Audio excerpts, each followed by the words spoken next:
Hello everyone, Lee Fried here, and today we are discussing Ride the Tiger by Julius Evola. This is a kind of a philosophy self-help book about civilization, specifically Western civilization. In the post-war period, Julius Evola was a Italian philosopher, and he kind of wrote his thoughts on civilization, and his own take on it is the colorful title of Riding a Tiger. And we'll get into that as to what it means.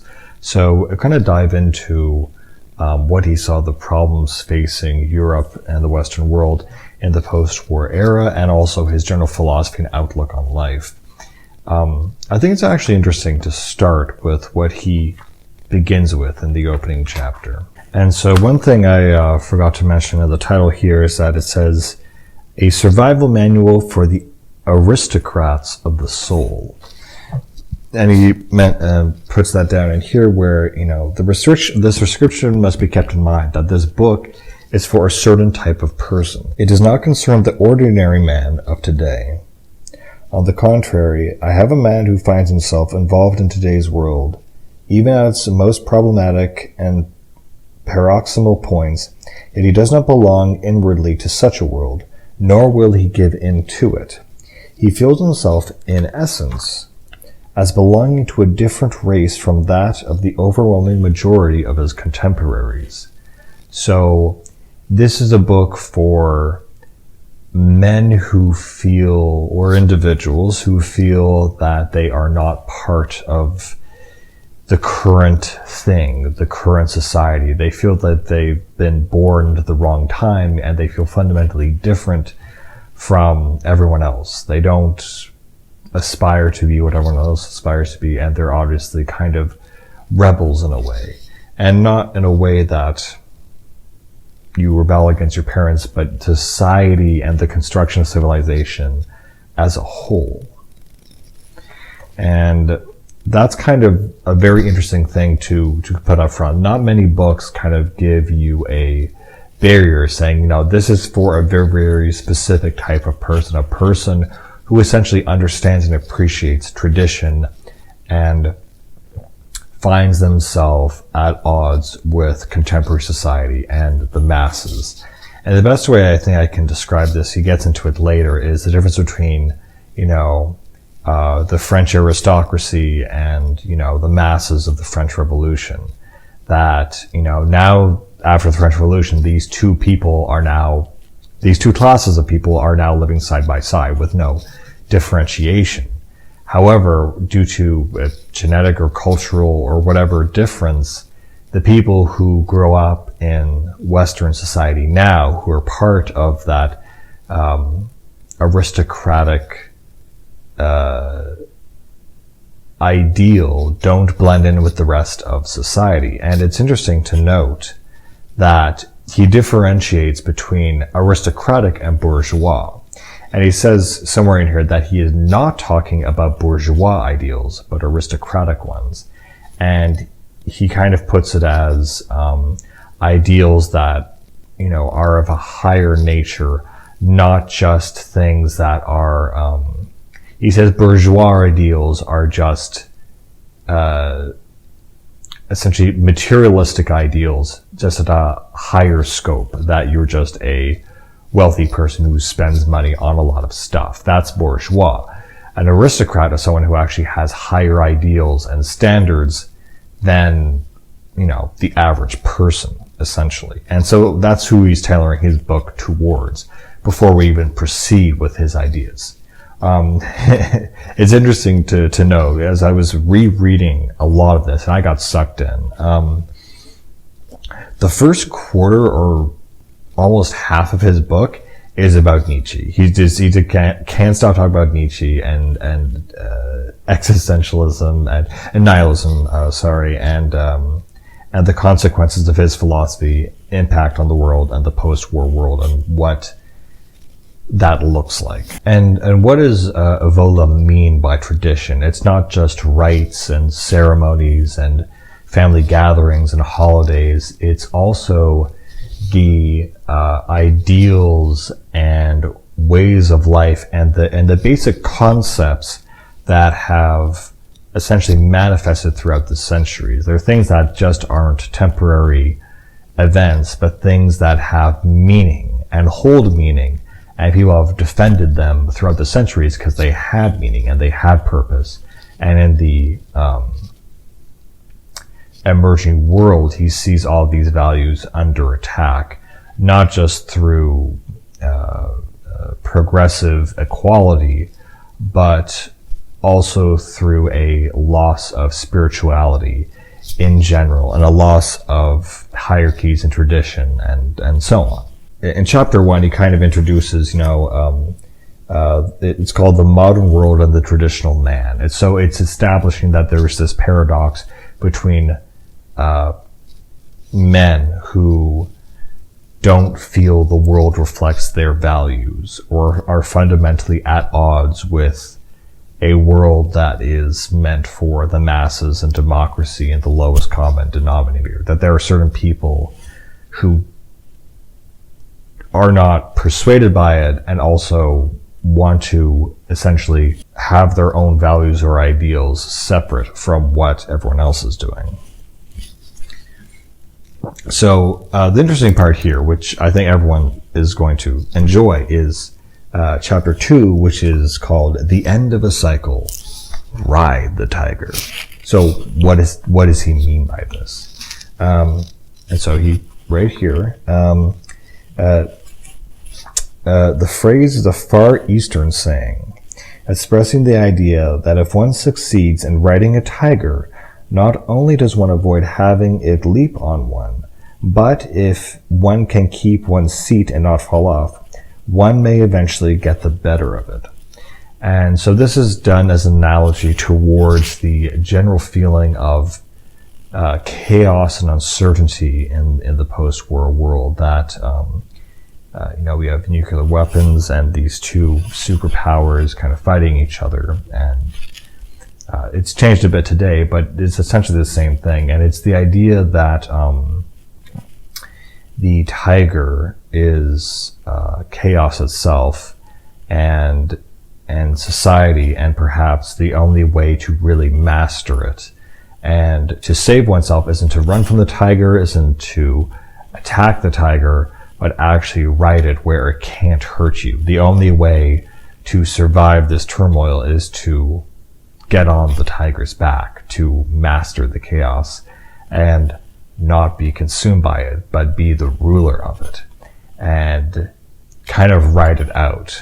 Even though it's seemingly dangerous, it's the best way forward. And that's kind of his premise.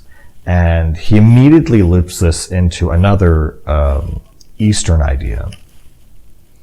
And this is in the Hindu teachings, that the final age, according to them, is the Kali Yuga, or the Dark Age. Its essential quality is emphatically tied to the climate of dissolution in which all the forces, individual, collective, material, psychic, and spiritual, that were previously held in check by higher law, pass into a state of freedom and chaos. The text of the Tantra have a striking image of this situation, saying that it is a time when Kali is wide awake. Kali is a female divinity symbolizing the elementary primordial forces of the world and of life, but in the lower destructive aspects. A goddess as sex and orgasmic rites. In previous ages, she was sleeping, but in the Dark Age, she is completely active and awake.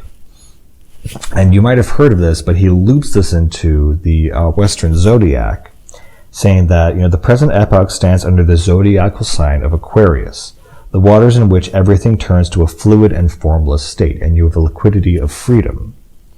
Thus, predictions made centuries ago appear strangely timely today. And he finds an analogy that we are living in the final age associated here with riding the tiger and the Kali Yuga. And there are certain phrases saying, ride the Kali Yuga or surf the Kali Yuga, and persist and just ride this chaos that is ensuing, and that chaos specifically is the chaos of the dissemination of identity on a personal, national, social, any level. Apparently things no longer matter. It no longer matters where if up is up is down, if you are part of one country or another. Everything is just in a state of flow and fluidity, and all the things that were core parts of people's identities and philosophies are now just random and in a state of absurdity. A kind of interesting analogy I just thought of is the World War I post-war art movement, Dadaism, and the seemingly inversion of hierarchies of meaning, of value, and the fluidity of art and purpose and meaning suddenly enter into flux. And he's like, all right, I'm going to tell you what to do, and what you got to do is you got to look the chaos in the eye and just write it out. And that's pretty much the whole book, but he goes more in depth, obviously, into other topics. Oh, here's an interesting thing. He makes an allusion between Ride the Tiger and Christianity. The Christian injunction, resist not evil, may have a similar meaning, if taken in a particular way. One abandons direct actions and retreats to a more internal position.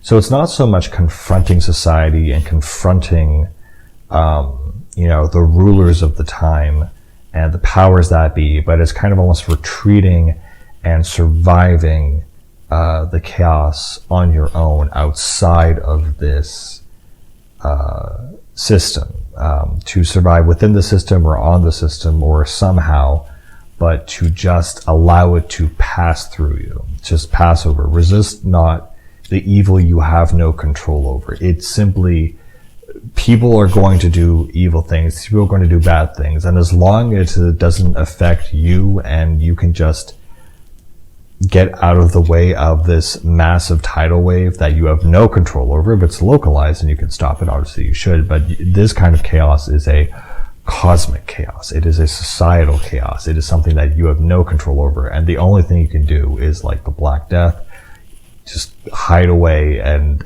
kind of focus on yourself and beat it by ignoring it almost, or getting into the place where you can control it, or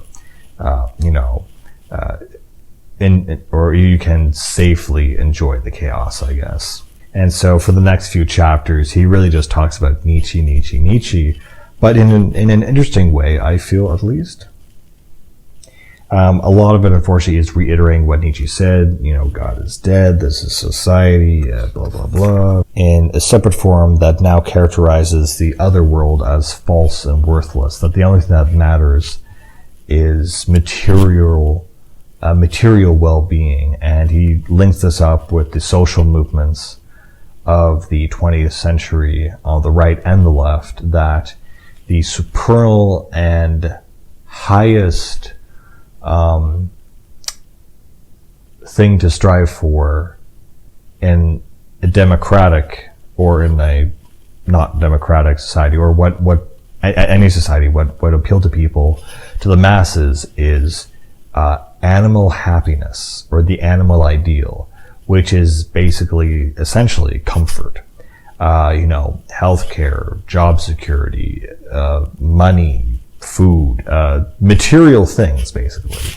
And he's basically saying that this is a kind of thing that only appeals to people who have no higher ideals. If you don't have a higher ideal of yourself and values in society, you either just adopt the ideals given to you, or you really just use the ideals of the time as a proxy to get your comfort, your animal ideal, that you are a comfortable animal, that you have access to resources, that you don't have to worry about your job, you have plenty of money and time, and this is what appeals to the masses. And this is what politicians end up having to choose to focus on to appeal to people. Not beauty or ideals, but just material essences. Material essence that is owed to the masses. And so he's arguing here about the people who don't want that, who actually want to live a life that is beyond just the material. What I found very interesting actually here in his analysis of Nietzsche is its effect on youth, and how it's more universal than just on youth, I feel, maybe now at least.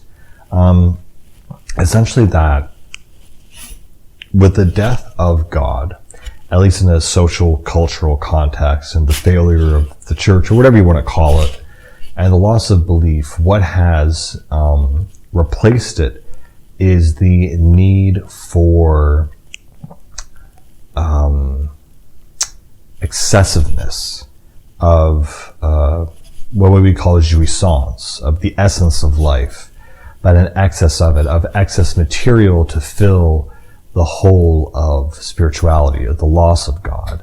And this expresses itself in a variety of ways, but it expresses itself in loud music, sex, drugs, reckless behavior, impulsive behavior, material hedonism, essentially.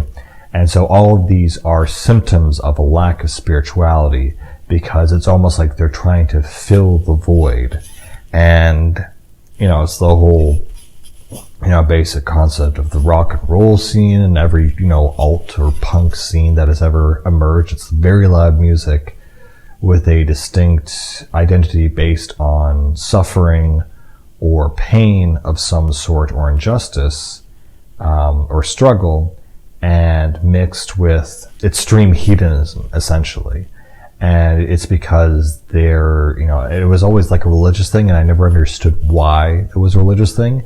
And it's because the opposite of that is that you have a ontological thing that lets you know exactly who you are and where you're going, and you don't need to have this rebellion. And he literally calls it, he calls it in here a rebel without a flag, which I guess has turned into a rebel without a cause today. That's what we're familiar with. It's, you're a rebel without a cause. You're rebelling for the sake of rebelling, and you don't know why. And the answer is because you live in a nihilistic society, or you have a nihilistic outview on life. And he goes on to say about the whole movement of the socialist movements has been that those who are most oppressed are those who suffer the most material loss, those who with the least amount of material, those who have the worst material existence become the highest victims and claimers of revenge or victory in those political movements. It's essentially saying you don't have stuff because Marx was, essentially said that all struggle is class struggle, which is essentially to say it's a struggle of product, of material things, of wealth, of money.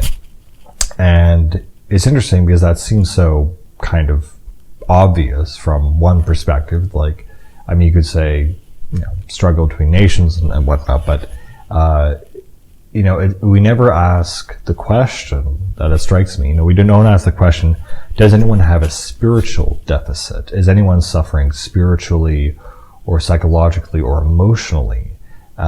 Just because someone has a lot of stuff doesn't mean they're happy. In a way, they can be oppressed spiritually. And of course, there's plenty of movies about this that I don't think are, in essence, propaganda, that are more real, that, there are many rich kids out there, or rich people, who don't live a fulfilled life. Maybe they just inherited their father's or family's business, and they're just running it, and that's just what they're going to do. And we don't ask the human question, like, what fulfills them. It's funny because it reminds you of the phenomena that, a lot of rich kids, at least, will, try to buy very expensive clothing that makes them look poor because they want to fit in with the struggle, because everything feels fake to them, everything feels chosen for them, etc. But it's an interesting point that, we only see suffering in terms of those without material things, rather than asking the questions, what about the lack of spiritual things in one's life across all stratum of society? It's an interesting question. And I'm going to read this just because because I highlighted it. But what did I highlight? He's talking about the person, the aristocrat. The special human type who concerns us here and who partially fits the category in question may adopt the same point of view. As we recall, his differentiated character consists in facing the problems of modern man without being a modern man himself.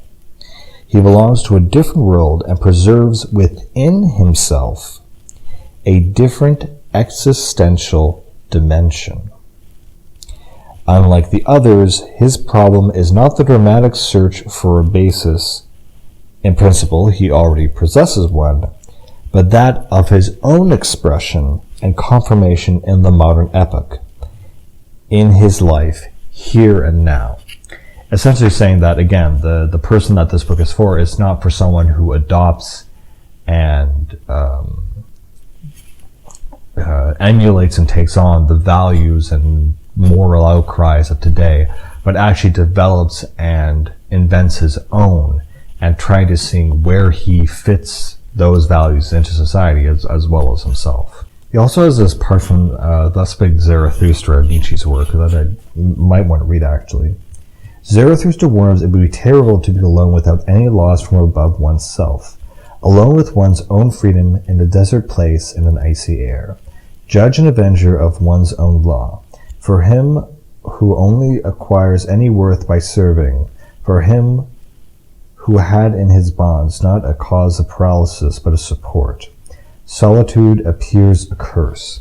He loses courage and his initial pride deflates.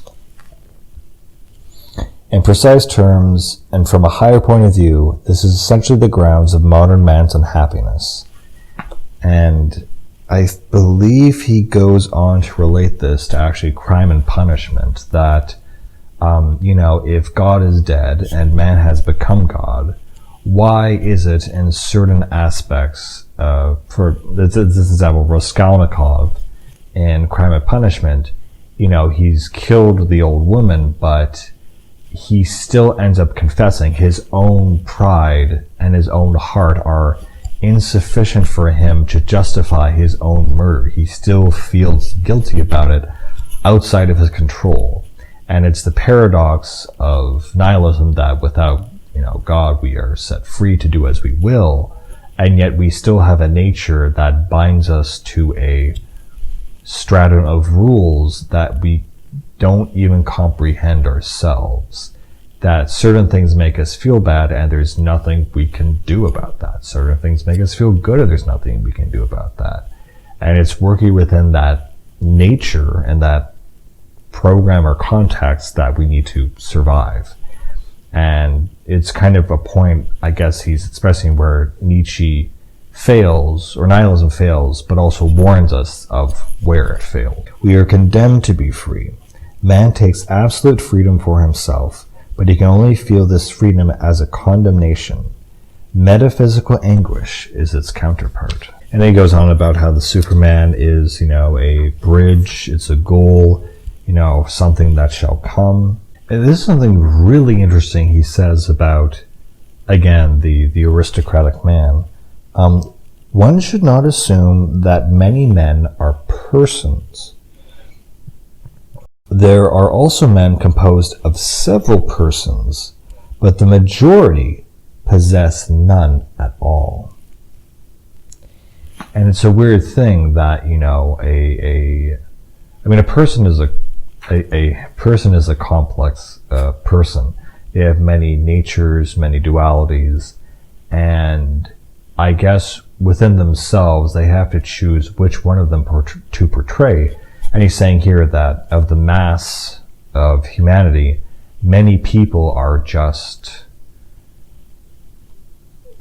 awake and conscious, but not conscious of their inner selves, of their inner persons and their inner natures. And they can't even have the opportunity to choose, which is something I'm not sure I agree with, but it's a scary thought that someone isn't in charge of their own self. And so finally, here we're getting to, chapter, 8, and it's called Life and More Than Life, the Transcendent Dimension. And so it's like, what's the solution to this? And this is the problem with a lot of philosophers, is that they're very good at defining problems, but not exactly solutions. So Evola, when he's discussing his philosophical solution to the current state of things, it seems like he wants to say there's definitely a spiritual component or aspect to it, but he's not super specific in it. But here's one example of something he gives. It's a German expression, which is Geist ist das Leben, das selber ins Leben schneidet. Spirit is the life that cuts through life. I think that's a wonderful saying, because it encapsulates that the essence of the spiritual, of the not material, of the tradition, of the thing that surpasses the material world in front of us, is the thing that gives us purpose in the nihilistic material world, is spirit. I mean, duh. I mean, obviously, but the way it's said here is said very nicely and very beautifully. And he talks about superiority of oneself, of the ability to not just be strong, to be generous, to attain a state of life being more than life, which makes it transcendent. Spirit is a thing that is inherently transcendent. You transcend the material by seeing a value in it that is more than what it is composed of. In a way, ironically, it's kind of like money. Money is coins and paper bills, but the value of the number on the paper or the coin represents something more than just what it physically is. And so chapter 10, he gets into invulnerability, Apollo and Dionysus. And so what he goes on about this chapter, and it appears throughout the later of the text, is he creates the duality of personas. And of course he's using, I think these are the Greek names, Apollo and Dionysus. They might be the Roman ones, who cares? But Apollo is kind of the hero hunter, sort of, strong, cunning, and warrior-like archetype god. And Dionysus is the kind of flagrant, transforming, almost hermetic in a way, wine, sex, playful kind of god, who's a bit more of a trickster and more in love with the world. And that's his archetype. And he's saying the duality between these two archetypes is what should be implemented to help understand and define oneself in the world, which is that to be strong and upright and upstanding, but also to not, take oneself too seriously, to kind of, if they're gonna go commit evil, allow them to do so and have them reap their own rewards, and allow them to do it as long as you can stay affluent and within yourself, at the same time being strong and upstanding and not so flippant that you get taken advantage of, I suppose. And so here he makes actually a good con or a negative aspect of Nietzsche's nihilism. The root of a man becoming his own nature. It carries an absolute justification, an inedible and irrevocable consecration which completely destroys the state of negativity and the existential problem. On this basis alone does being what one is cease to constitute a limitation. Otherwise every path will be limited, including that of the supermen. And any kind of being that serves with its outward traits to deflect the problem of ultimate meaning, thereby hiding its own essential vulnerability. What that means is essentially you have to believe in the spirit, in the inner self, because the spirit is a constantly evolving, changing, and growing thing. And if you take the Uberman or the Superman or whatever as just a material, strong being, it will be insufficient because there are limits to your strength, your physical nature, what you can actually accomplish in your life. But the spirit is an ever-changing, ever-growing thing that has limitless potential. And in this aspect is where we should put our focus for how we develop ourselves and our nature, is what he's saying. It's reasonable. Because, well, essentially the con is, if you just focus on the mere physical attributes and goals of the self, they plateau and they have limits. And once, no matter how much you lift, you're not going to grow another inch. No matter how much you invest, you can't, there are crazy things you can buy, but there are limits to the amount of happiness that money brings you. Having more money in and of itself only appeals to a very small amount of people. So if you focus on something that is limited, it essentially just loses its passion and its essence, and you kind of peter out. There's no point in pursuing it anymore. And he's saying here, Nietzsche saw the Dionysian soul as more of a thing, as a state of becoming, of not just being set to a certain thing, but in a way that you can change and evolve and shift. Again, I feel like Hermes would have been a better choice, but who am I to correct? And here he says Nietzsche also takes the symbol of Apollo into a contemplation of pure forms, as though taking flight to free oneself from the sensations and tensions of the irrational and dramatic substratum of existence. All of this without foundation. I'm not sure if I get that or understand what he's saying, but I could definitely see Apollo appealing to Nietzsche as a will to power archetype, that this is a archetype of strength and fortitude and accomplishment and action. He brings out Quidleyberry here. He quotes Heidegger and Kierkegaard and how they dealt with existentialism.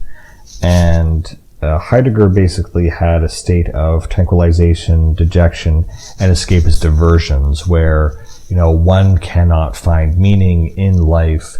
They kind of cover the essence, I think, as it says here, and they kind of fill themselves with diversions instead of really thinking about why we're here, which is very similar to what Nietzsche said about filling the void with noise or jouissance, essentially. And for Kierkegaard, he basically says that he had a work called Existenz, and it's actually a German term. He was Danish. It's a paradoxical point in which the infinite and the finite, the temporal and the eternal, are co-present, meeting together, but excluding each other. So you have the sense of purpose and purposelessness. This idea of we're so back and it's so over, coexisting as a yin and yang. And this results in an essence of, I believe what Kierkegaard coined as angst, as this general feeling of, man, I'm so peeved, nothing matters, God is dead, etc.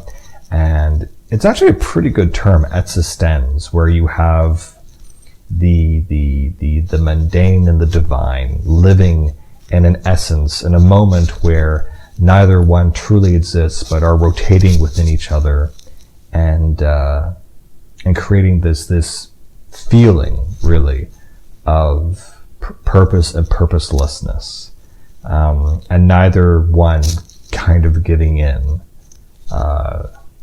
Relatable mood, as they say. Also, it's funny, right here, he says, he quotes the thing, existence precedes essence. And he says it's a Far Eastern saying, which I'm not sure it is. I don't know, I thought it was from some other philosopher. But I think it's interesting that existence precedes essence, because in the Hermetic tradition and in the in the CIA Project Gateway documents, it basically argues the opposite. And a lot of these mystery schools would argue the opposite, which is hard for us to say. But on that, existence precedes essence is that you exist, and then you think about why you exist, or you have a personality. But the physical has to exist before the mental, essentially.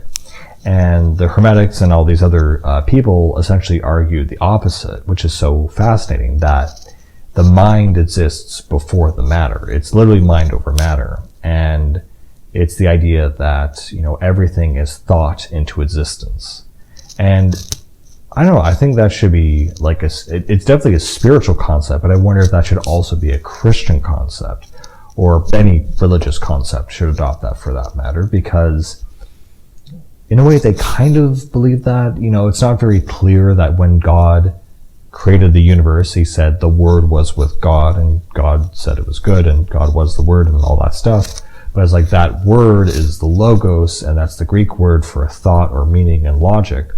So it's something we don't really think about, that mind and spirit precede matter. And the whole concept for the Hermetics and even the CIA documents was that the universe would not exist without us. If there's no one to perceive it, it wouldn't exist. And in that same fashion, if you die, it's like the world ends. And it does end in that sense, because you're no longer perceiving it. Your input on the quantum level of your quantum universe is gone. And your ability to shape and change reality by viewing it is gone as well. Anyway, that's totally tangential, but I just think it's a very interesting dialogue or diatribe that one of these has to be true. They can't both be true. It's a dialectic. Either the mind precedes the matter, or the matter precedes the mind. And, well, at this point, I'm pretty sure it's the mind, but that's always more fun to think about. This is interesting. He talks about Kierkegaard's angst. Refers to the sentiment of the soul that is alone, fallen, abandoned to itself in the presence of God. Feelings appear like this that Nietzsche warned about in the case of a man who has made himself too free without having the necessary stature. Feelings resulting from this that kill and shatter a man, modern man, if he is incapable of killing those feelings. So essentially the angst that we talked about from the existens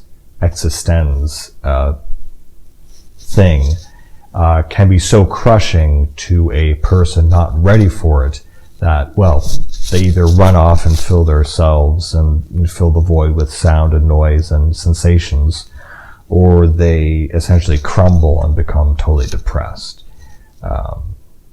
It's painfully relatable to other people I know, even my past self. So it's like, it's true, Bob. It's true. It's really, really true. And so it's interesting. After he kind of goes through his Nietzsche arc, he goes through other philosophers, and then he finally reaches the world of art. And it's interesting. He actually has an entire chapter in here dedicated just to music. But this is what he says about art in the post-war period. That is characterized as art was only concerned with characterizing human suffering and as the most real thing, and presented human reality as the most trivial and wretched sides of existence, most relating to the lowest and most vulnerable social strata. About reiterating banalities, about the pathos of wretched people, it often took pleasure in ugliness and masochism, in the complacent depiction of everything most abject, corrupt, and defeated in man. There is a whole genre of novels, unnecessary to name, in which the tendency appears undisguised, sometimes in combination with the irrational dark side of existentialism. It's a destructive and sick force that which in actual life is only a sector of complex reality is here characterized as reality itself, generalized, essentially. A misrepresentation too obvious to require further comment. Basically saying there's a whole section of artists, either in literature, music, whatever, who make art that just talks about material suffering that is so outrageous, so exaggerated and so extreme in the most, extreme forms and they try to represent it as everyone having this, kind of like Freud saying that everyone has an Oedipus complex, or most people do, that it's so outrageous. He's like, I'm not even going to talk about this. It's just this little passage in here that I think is really funny. He's like, this is actually too stupid to tell you that it's not real, so I'm just not going to. But again, it's another cause of the existential milieu, if you will. I can talk some more about, liberation of man to be an animal. It's a very weird thing that, without these standards and I guess caste system or all these, traditional things, man is given the freedom to debase himself. And it's something we're definitely not taught to think that way, that, that rules are there only in the most extreme of cases to stop people from doing very destructive things. But the idea that certain taboos and rules have been lost allow people to die in immaterial ways, so that they can die in their spirit or their soul, that they are allowed to debase themselves. And he's basically saying, don't do that. And it reminded me of a video I saw recently. Someone was talking about, selling your soul to rock and roll, selling your soul to the devil for fame or fortune. And I said, what does that actually mean? Musicians, when they sell their soul. And he said, the soul, he thought, was essentially who you were as a child, your child perception, your child self.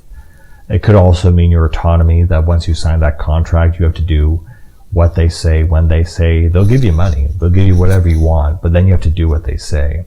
And it's losing that sense of self, I think, is what he interpreted as selling your soul. The kind of happiness that benefits Nietzsche's last man, a comfortable consumer civilization of socialized human animals, aided all by the discoveries of science and industry, and reproducing demographically in a squirming, catastrophic crescendo.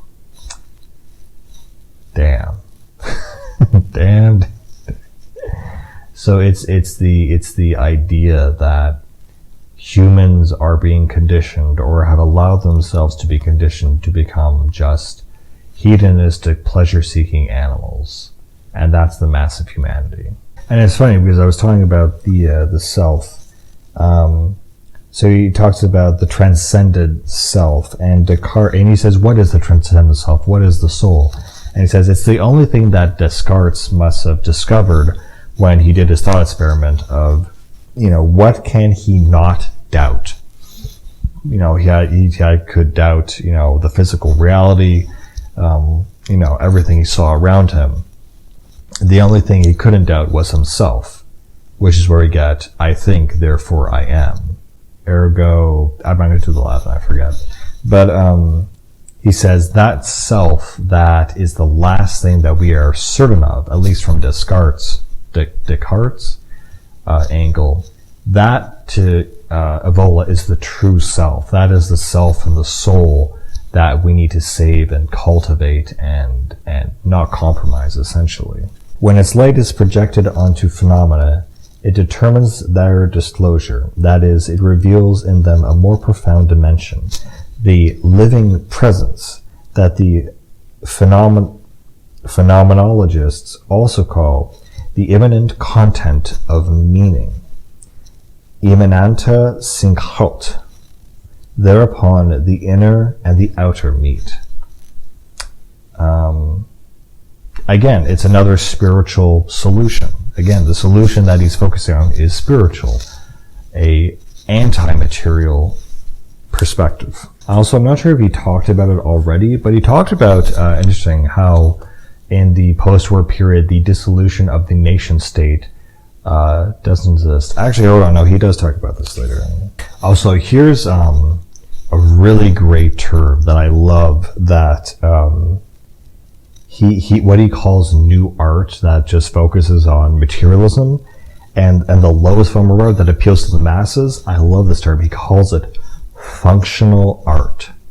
It is functional. It is utilitarian. It's not beautiful. It's I just love that. That just describes all the bad media I see. And he says there's corrosive and immoral literature that does not obey any higher goals, even though it likes to pretend it does, and is only of value of the evidence of the somber, tainted, and often filthy horizons of its subjective authors. Yeah.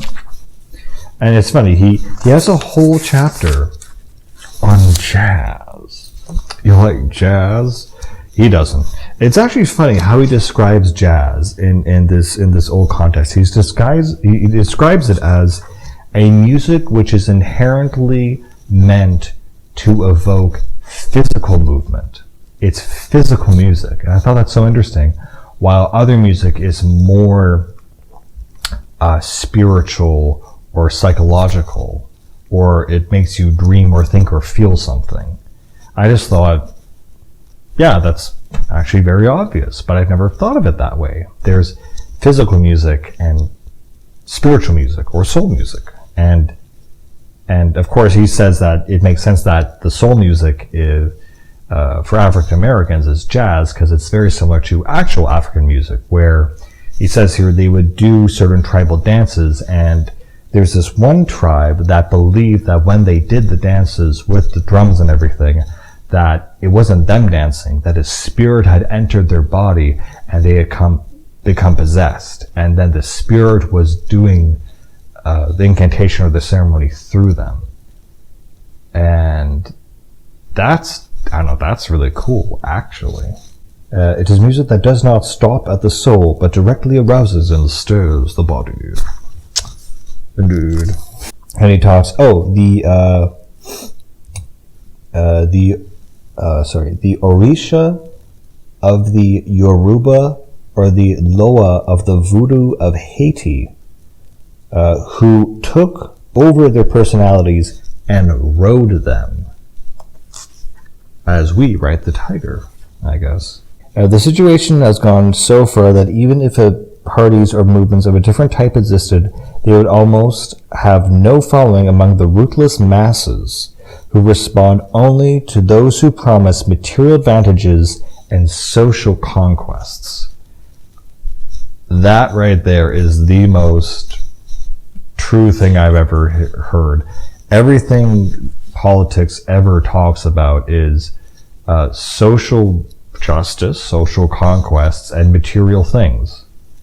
And because we live in a material nihilist world, it makes sense. And this is interesting. He talks about the dissolution of the nation states, that nations no longer have a national identity. They're just democracies with parties, and the rich, the poor, and the oligarchs, and the idea of nationalism itself is kind of gone too. And we just have rootless people who could move, learn a new language, go over here, go over there, and it doesn't matter. Basically, he says, it's interesting how he notes that the word patriot did not exist in France until the French Revolution to describe those who went against the monarchy. And he kind of describes the whole attitude of the individual removing themselves from society as apolitia, as a political movement to be apolitical, to kind of recognize that the politicians are just going to promise the most basic materialistic things to the masses, and there's nothing to engage and do with politics, and instead to cultivate oneself outside of it. Yeah, the struggle for supremacy amidst the conditions that are worth nothing. The civilization of great cities, newspapers, fever, and uselessness. Higher ideals are the rivals of the entire system, but for motives one might almost call basely physical. The procreative pandemic or demon is effectively the principal force that incessantly feeds and sustains the entire system of the modern economy, with its mechanism ever more conditioning the individual. Here and certain recent products of modern political erosion, a formless and humanitarian cosmopolitanism, a paranoid pacifism, and the whims of those who want to feel themselves only as citizens of the world, eventually becoming the conscientious objectors. So it sounds like Evola is really describing the current society that we live in, is that we are kind of living in a era of total equality where nothing great can actually truly exist, and everything is just baseline. And he talks about how a modern evil that children must tolerate are their own parents. It's a funny way to put it. He goes on to talk about marriage, how it's a thing above personal happiness. You marry someone because it is a devotion and a thing. It's actually not meant for human happiness. It's meant for devotion and the stability of the family. And then he talks about the relationship between, the sexes. And then he finally finishes with his final chapter being the spiritual problem, which I think is very apt because that's what he's been striving towards. The sentimental favors are imminent firmness, distinctly different from the state that arises in the soul facing death within the framework of the creations of theistic religions. Thus, also metaphysically surviving that death ends it and remains effectively hidden. Anyway, that is the book, and it's about becoming a aristocrat in the world of the masses, designed for someone, some higher person. Who knows who that could be. Do I recommend this book? Kind of on the fence. Evola has very interesting ideas, and you can find it very engaging, but it is also very dry at times. So to the average reader, it's just and plus he decides this is for a very specific audience, not for everyone. But I still like it. If this appeals to you, I'd give it a shot, but maybe it's not your thing. Otherwise, pretty good, decent book. The only issues, he deals with generalizations and does specific practical things. But again, it gives you a context to see the modern world. But anyway, that is Ride the Tiger by Julius Evola. I will see you guys later, and as always, keep reading. Bye.